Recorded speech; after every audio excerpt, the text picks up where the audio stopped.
Bana, mambo ni gani? Hii ni Bongo Info na leo kwenye sports mina dondoka na issue ya Yanga kuhusiana na muendelezo wa kampeni yao ya hatuchezi ngo. Sasa kitu ambacho hujui ni kwamba kumbe hata kocha Hamdi naye yupo kwenye kampeni hiyo, na hilo amelithibitisha leo hii alipokuwa akizungumza na waandishi wa habari kuelekea mchezo wake na Namungo utakaopigwa hapa katika uwanja wa KMC Complex jijini Dar es Salaam Mwenge. Sasa kocha Hamdi yeye amefunguka na kusema kuwa alama moja tunayotofautiana na Simba haitoshi. Tunahitaji kushinda kila mchezo na ndio mlengo namba moja wa timu yetu kuchukua alama 3.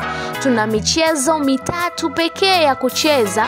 Ninafurahi kwa kuwa kuna wachezaji wamerejea uwanjani, kwa hiyo tunaiheshimu Namungo, hatupaswi kufanya makosa. Kwa hiyo ni michezo muhimu kwetu mitatu iliyobaki.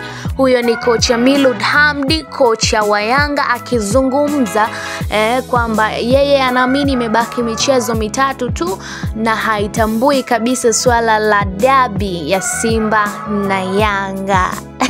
Hiyo ni kwa upande wa Yanga. Sasa kwa upande wa Simba, wao tayari wapo njiani kuelekea Morocco, ambapo watakwenda kukutana na RS Berkane kwenye mbio za kuchukua ubingwa wa kombe la shirikisho barani Afrika hapo tarehe 17, ambapo marejeo au mechi ya marudiano itafanyika Benjamin Mkapa, huku tiketi tayari zikishaendelea kukatwa na zingine zikiisha kuelekea mchezo huo wa tarehe 25 utakaopigwa kwa Benjamin Mkapa. Sasa hizo ndizo stories zinazoendelea kubwa kabisa kwenye vilabu hivi vikubwa vya Kariakoo, mmoja akiwa kwenye ligi ya ndani lakini mwingine akiwa kwenye ligi wakiwa kwenye michezo ya ligi ya shirikisho barani Afrika. Mimi naitwa Bessie Benny. Sasa wewe usisahau kusubscribe, kulike na kushare content za Bongo Info ili uwe wa kwanza kadri siku zinavyozidi kwenda kupata